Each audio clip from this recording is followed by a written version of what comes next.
Assalamualaikum warahmatullahi wabarakatuh. Perkenalkan, nama saya Baharudin, salah satu dosen di program studi Bahasa Inggris STKIP Al-Amin Tebu. Kali ini saya akan mendeskripsikan mata kuliah yang saya tempuh, yaitu Pendidikan Kewarganegaraan. Mata kuliah ini merupakan mata kuliah pengembangan kepribadian yang melatih mahasiswa memiliki keterampilan untuk menganalisa masalah konseptual dan pengembangan sikap positif dan menampilkan perilaku yang berkaitan dengan semangat kebangsaan, cinta tanah air, demokrasi, peradaban dan kesadaran hukum. Dalam mata kuliah ini akan membahas materi identitas nasional dan integrasi nasional Indonesia, negara hukum, hak dan kewajiban warga negara, demokrasi dan pendidikan demokrasi, negara hukum dan HAM, geopolitik Indonesia, otonomi daerah dan geostrategi Indonesia. Pembelajaran akan dilaksanakan dengan penetapan pendekatan student contact learning. Di antaranya akan dilakukan melalui metode penugasan, PAS metode, dan project based learning. Penelitian dilakukan melalui ujian tulis, penilaian tugas, produk, dan penilaian kinerja. Pembelajaran dilaksanakan secara offline yang tersentralisasi pada platform learning manajemen sistem STKIP Al-Amin Tebu. Untuk lebih jelasnya, kita saksikan video pengajaran kali ini. Sekian, Assalamualaikum warahmatullahi wabarakatuh.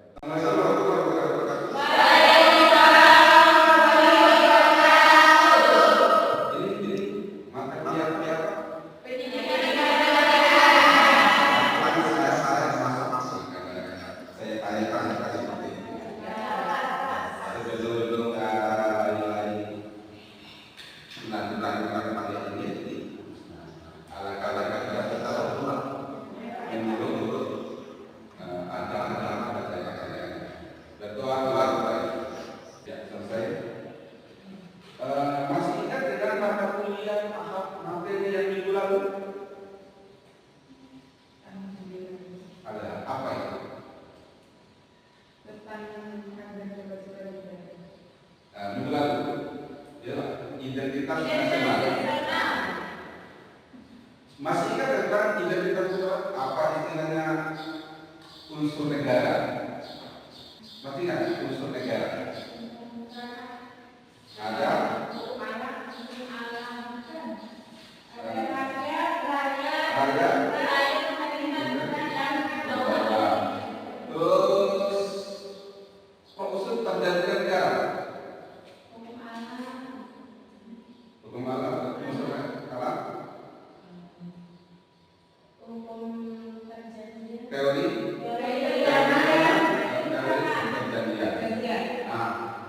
kita sudah banyak dimulai masalah negara kemarin. Nah, sekarang kita masuk materi hak dan kewajiban warga negara. Jadi kalau kita bicara masalah hak dan kewajiban negara, pasti kita butuh hak terhadap negara. Berarti negara juga punya kewajiban kepada rakyat atau warga negara. Jadi kalau kita berbicara masalah hak dan kewajiban, kita berbicara masalah organisasi negara atau istilahnya hidup bernegara. Contoh sekecil apa namanya istilahnya, contoh kecilnya adalah kita hidup di lingkup rumah tangga. Ada istilahnya hak dan kewajiban orang tua. Ada namanya hak dan kewajiban anak. Begitupun kita hidup bernegara pasti punya hak dan kewajiban juga. Apakah hak dan kewajiban dari masyarakat Indonesia terlaksana dengan baik menurut saudara?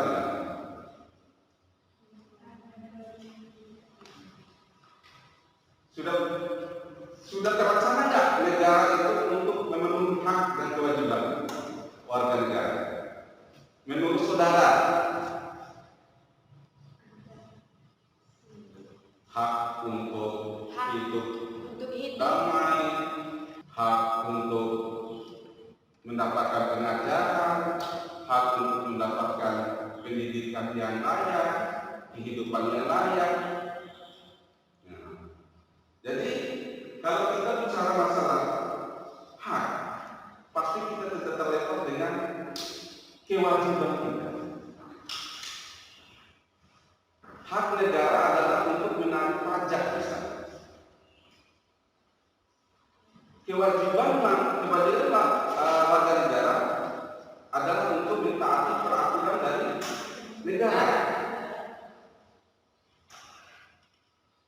Jadi sebelum kita masuk dalam pengertian warga negara dan keluarga negara, jadi pengertian warga negara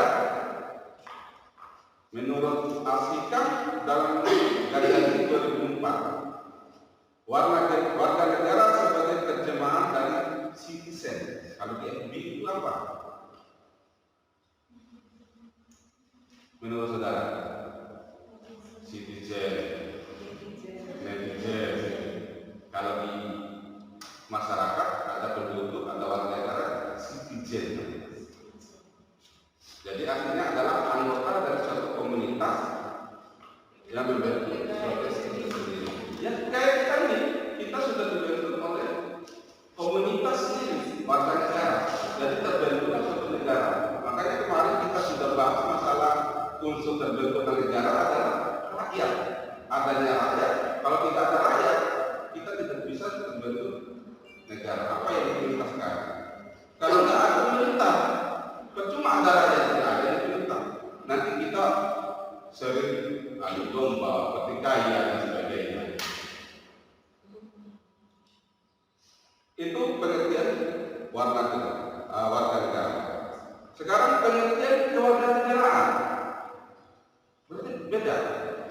Pengertian warga negara dengan kewarganegaraan. Kewarganegaraan adalah pengertian hubungan suatu negara yang mengakibat adanya kewajiban. Jadi kita ini kalau sudah masuk dalam rakyat atau sudah masuk jadi warga negara, kita punya kewajiban atau kita punya hak juga dalam negara itu. Jadi hak dan kewajiban warga negara itu sudah diatur dalam undang-undang atau konstitusi negara Indonesia. Apa konstitusi?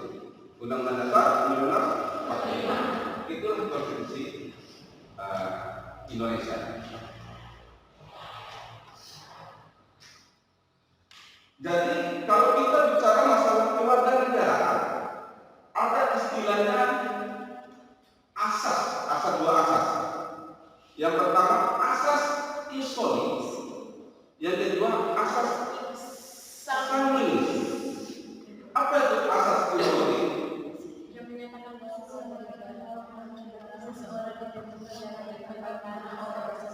jadi asas isolis itu di mana dia dilahirkan.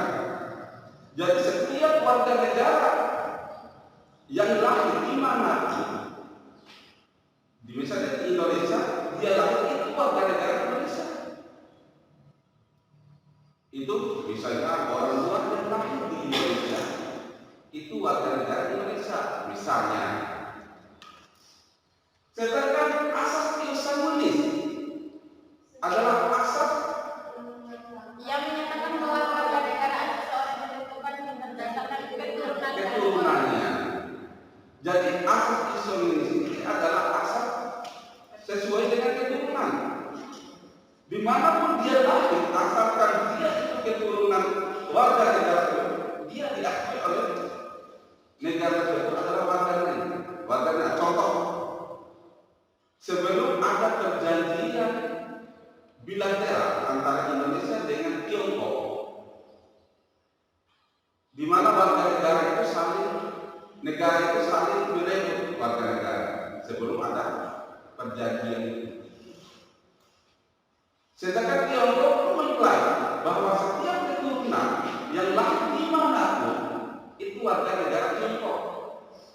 negara Cina.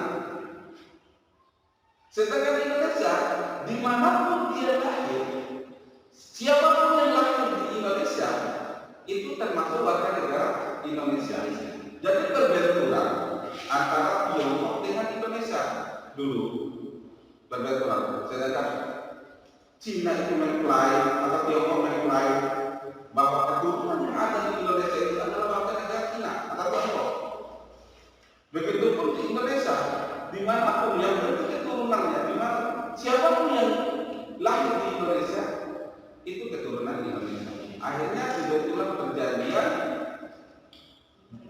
belajar tentang kewarganegaraan pada tahun 1955. Nah, itu kalau asas ius soli dan asas ius sanguinis. Jadi sekarang sudah masuk zaman modern sekarang, sudah tidak ada klaim-klaiman antara warga negara negara tentang kewarganegaraan. Sudah ada perjanjian antara Tiongkok dengan Indonesia. Jadi semua orang Cina yang ada di Indonesia, jadi sebut lagi orang Cina itu keturunan Cina, tapi itu adalah warga negara Indonesia. Jadi kalau kita bicara masalah kewarganegaraan, ada istilahnya itu warga negara dan penduduk. Jadi kalau kita bicara masalah penduduk, orang yang berada di wilayah Indonesia, siapa saja sih orang yang berada di wilayah Indonesia? Atau di kata lain adalah orang yang berada di wilayah negara. Siapa saja? Ada istilahnya yang namanya penduduk dan ada juga bukan penduduk. Yang penduduk mana? Tidak. Yang bukan penduduk siapa? Bekasi. Yang bukan penduduk itu ya mungkin yang bukan manusia. Nah, terus penduduk ada warga negara dan orang asing. Itu kalau dikatakan penduduk, yang bukan penduduk itu bukan manusia. Yang penduduk adalah warga negara dan orang asing. Siapa warga negara? Kita. Warga negara itu adalah orang Indonesia asli. Yang kedua adalah orang asing yang diakui sebagai warga negara menurut peraturan perundang-undangan. Contoh siapa? Orang asing diakui sebagai orang Indonesia menurut undang-undang. Ada istilahnya naturalisasi. Pernah dengar dengan naturalisasi? Siapa yang berhak untuk mendapatkan naturalisasi? Penduduk siapa? Ada yang spesial nggak? Ada yang spesial, ada yang tidak. Orang asing yang mau menjadi, yang ingin masuk warga negara Indonesia atau naturalisasi, itu syaratnya harus sekurang-kurangnya 5 tahun tinggal di Indonesia berturut-turut, atau 10 tahun tinggal di Indonesia secara tidak berturut-turut. Misalnya contoh, berturut-turut 5 tahun, dia tinggal di Indonesia beberapa tahun, boleh mengajukan naturalisasi.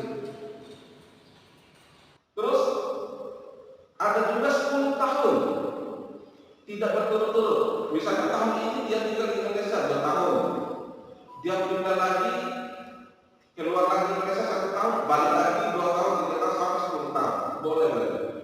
Tapi kenyataannya banyak orang asing itu negara Indonesia itu tidak mau naturalisasi sebanyak-banyaknya kalau tidak ada istilahnya bakat atau prestasi.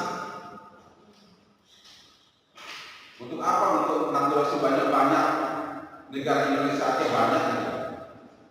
Tapi hanya orang-orang tertentu saja yang bisa dinaturalisasi. Kasus-kasus seperti ini pada pemain bola kan yang sudah dinaturalisasi. Ada Ivan Fahmi, siapa? Ada Gonzales,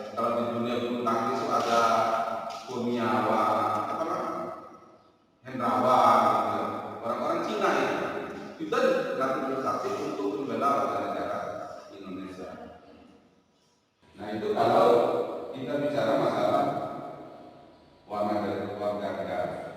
Terus yang kedua adalah orang asing. Orang asing itu hanya di sini cuma numpang, bisa bekerja, bisa wisata, bisa jalan-jalan, bisa apa saja.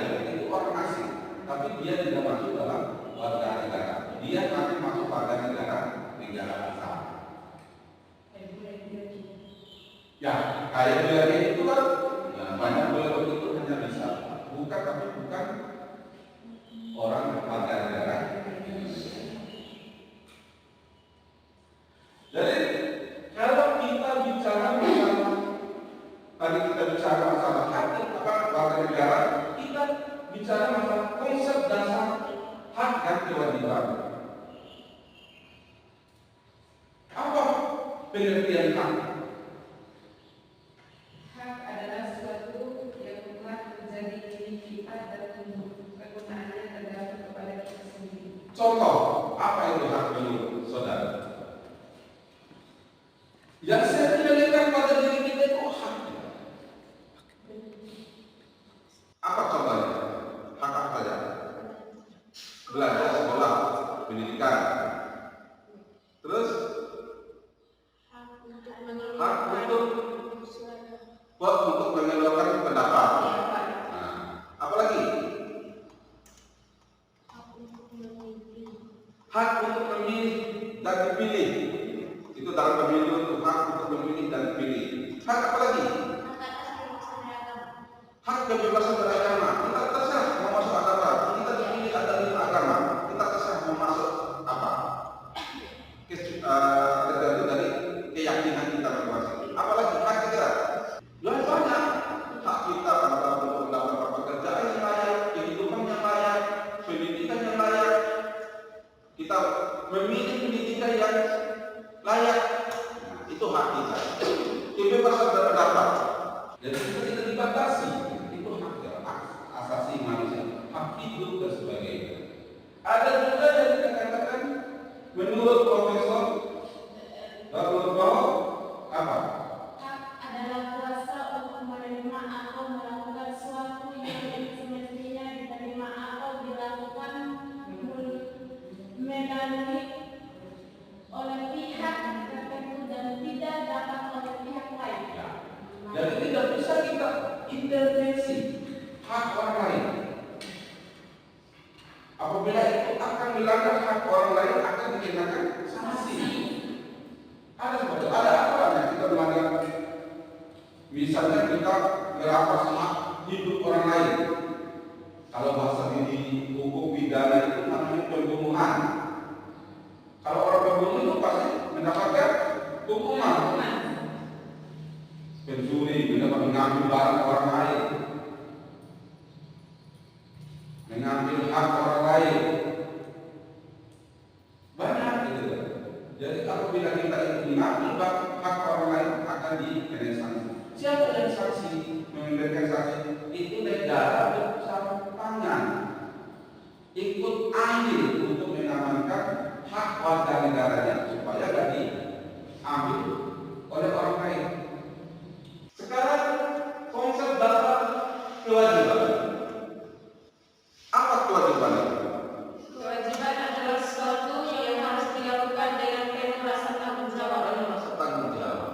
Jadi kewajiban itu adalah kita kalau sudah diamankan oleh undang-undang atau sudah dilindungi oleh negara, kita berkewajiban kepada negara. Untuk apa berkewajiban? Kita bayar pajak, kita mentaati peraturan lalu lintas misalnya, mentaati hukum. Jadi kalau di negara itu tidak ada kecualinya untuk menjunjung hukum itu. Jadi hak warga negara tercantum dalam Undang-Undang 1945 meliputi hak bagi agama, hukum, sosial dan budaya, ekonomi, pendidikan, etika, politik, pemerintahan, kesehatan, pertahanan dan keamanan. Jadi kita sudah bahas semua tadi. Itulah hak warga negara.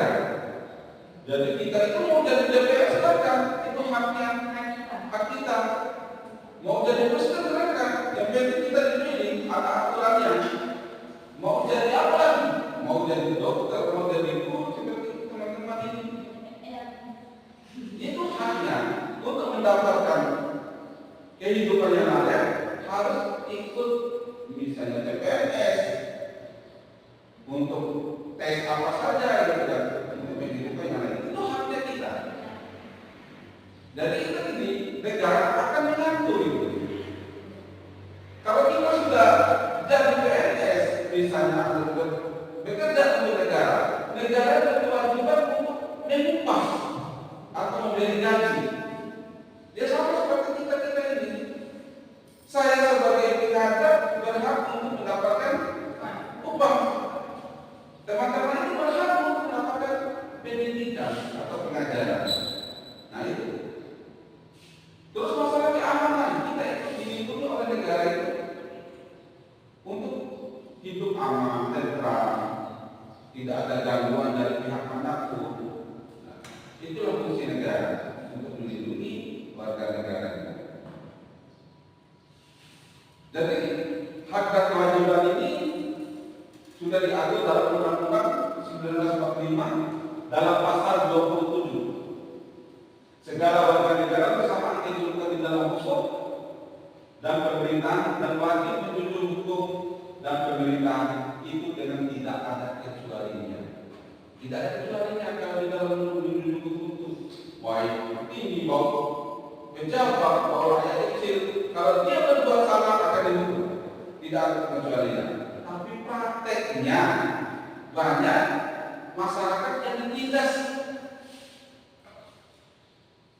Karena apa? Kekuatan terstruktur istilahnya. Masyarakat jadi korban. Yang banyak duit jadi pemenang. Itu dalam pasal 27 itu setiap warga negara itu bersama kedudukan di dalam hukum itu sama, tidak ada kecualinya. Terus pasal 28. Kemerdekaan berserikat berkumpul. Tadi sudah dikatakan, sudah dijawab. Kita mengelola pendapat, itu bebas, itu hak kita. Hak mengelola pikiran, kemerdekaan berserikat berkumpul. Nah, kewajiban untuk memiliki kemampuan berorganisasi. Nah itu kita hak semua. Tidak ada yang larang, kecuali yang larang itu yang kita sesuai dengan konstitusi dan Pancasila. Kita berkumpul, kita sesuai dengan Pancasila dan Undang-Undang Dasar 45, kita dilarang. Banyak kan organisasi-organisasi di Indonesia ini dilarang karena tidak sesuai dengan dasar negara, tidak sesuai dengan konstitusi. Banyak. Kalau kita berasaskan Pancasila dan Undang-Undang Dasar, jadi dilarang. Komunis tidak bisa. Baru-baru HTI dilarang karena dianggap apabila ini ancaman bagi negara, ini tidak bisa berkembang. Jadi pasal 27A, setiap orang berhak hidup serta bertahan hidup dan kehidupannya. Dan itu larinya ke kehidupan pekerjaan yang layak. Jadi untuk melakukan hidup mempertahankan hidup kehidupannya harus kita mencari kehidupan yang layak, mencari pekerjaan. Dan di situ juga negara itu harus tercampur untuk menyiapkan berkewajiban untuk menyiapkan tenaga kerja. Bagaimana rakyatnya itu bisa hidup sesuai dengan amanat pasal 28A, maka negara berkewajiban untuk menyiapkan pekerjaan. Itu amanat undang-undang. Pasal 28B, setiap orang berhak memiliki keluarga melanjutkan keturunan mulai dari keluarga. Tapi teman-teman, kami semua warga negara itu tidak ada larangan untuk nikah, tidak ada larangan untuk membentuk keluarga, tidak ada. Setiap warga negara berhak untuk mendapatkan keturunan. Terus ayat 2, setiap orang berhak atas kelangsungan hidup. Jadi sudah nikah, sudah punya keturunan, berhak untuk mendapatkan kehidupan nanti, untuk mendapatkan anak, ibu dan sebagainya. Harus kita punya pekerjaan dan penghasilan. Nah, ini sudah pelanggaran hak warga negara. Jadi warga negara kalau melanggar tidak mendapatkan kesamaan hukum, dilarang mengeluarkan pendapat, ini pelanggaran negara. Tidak mendapatkan kesempatan memilih, tidak mendapatkan pengajaran, tidak mendapatkan pendidikan. Jadi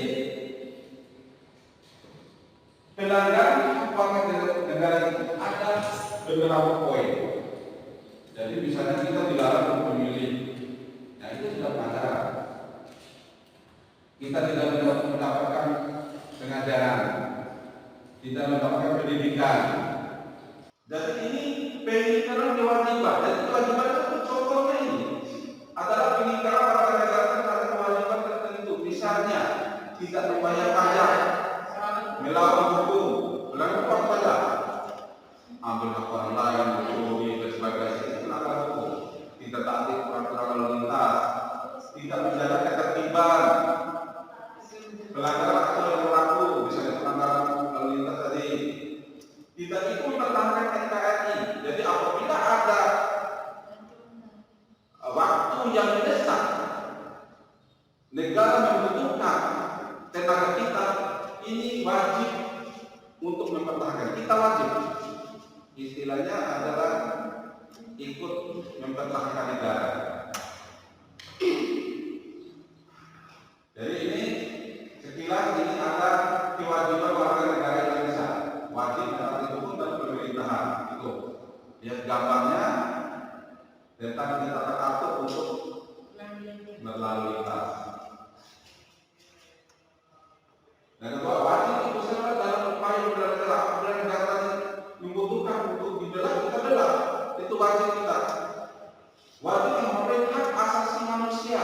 Tidak ada istilahnya diskriminasi. Tidak ada, oh kamu agamanya ini, kamu agamanya ini, dilarang di sini ya, tidak boleh. Itu akan melanggar hak asasi manusia. Nah, wajib untuk kepada pembatasan tetap dengan undang-undang.